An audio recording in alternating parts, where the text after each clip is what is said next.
Okay, we're still trying to get rid of the dead spot out of the hole on the Slova Nova, and we're making progress. Carburation was one issue. We've cleaned up quite a bit. 1690 down to a 1610, still with a gnarly flat spot, and traced some of that, most of that, down to ignition timing and what was happening.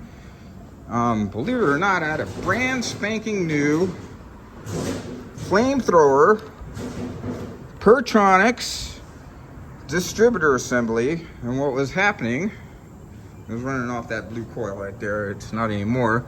It's just on part throttle. As soon as you kick it in, this thing was losing 6 degrees of timing. The timing was retarding 6 degrees on initial kick in. A big part of while is falling on its face, and I forgot that I had a brand new distributor in there, and I thought maybe the gears were worn out. Now it was riding up the cam, retarding the rotor, and pulled this out, and everything looks great. So the Pertronics system here seems to be caca.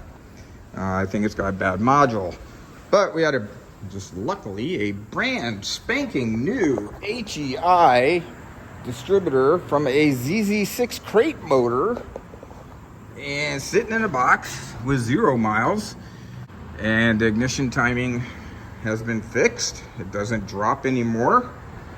It's still not a rocket out of the hole, but it has picked up 3/10 of a second in the 60 foot. So I haven't run the quarter, but that should take roughly a good half second off the quarter mile, putting us into the solid 15s. Roughly, I'm expecting a 1570 or so.